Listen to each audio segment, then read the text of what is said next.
I think it would be easy to get distracted by the roller coaster of the EU-UK reset yesterday and fail to notice Starmer's efforts to patch up his relationship with his backbenchers.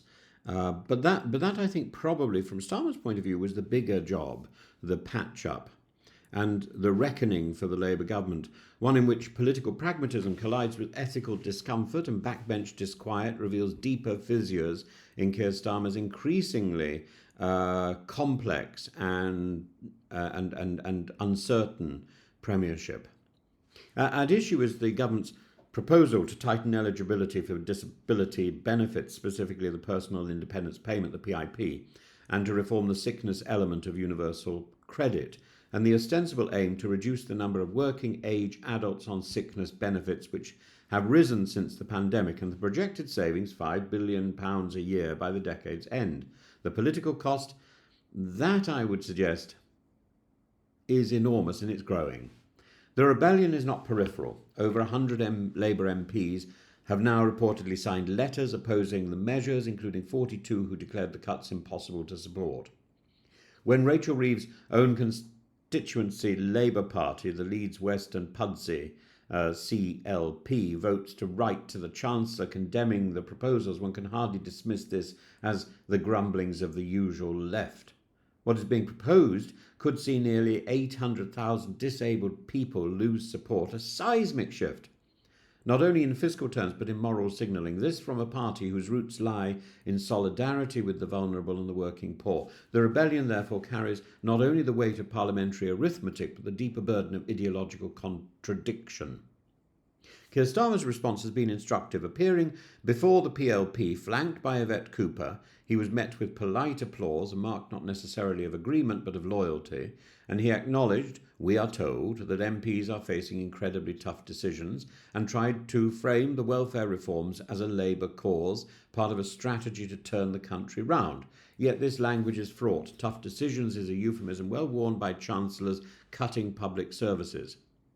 Calling the dismantling of benefit entitlements a Labour cause sounds to many like Orwellian inversion, especially when the policies themselves seem to echo Osborne-era austerity rather than transforming social agendum or agenda.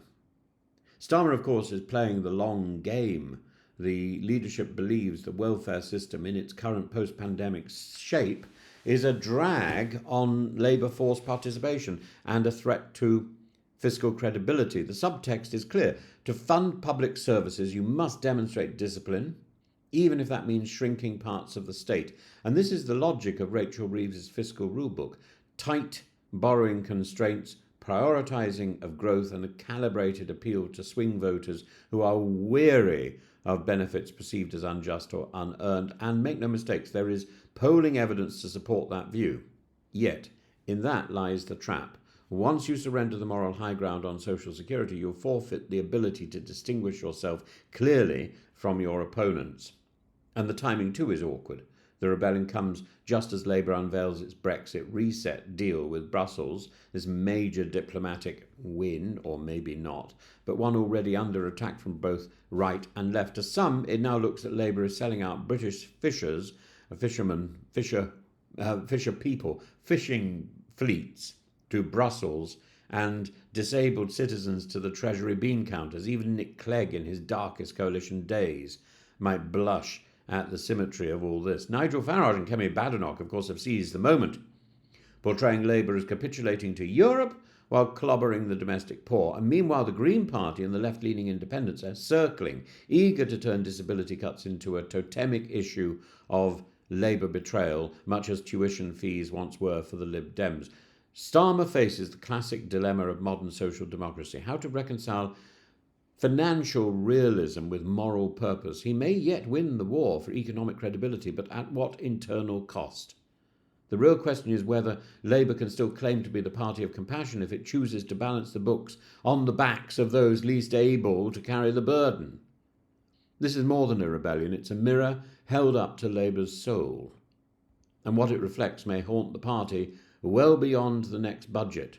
The Prime Minister once promised to make the Labour Party the party of service, and his backbenchers must now ask, service to whom?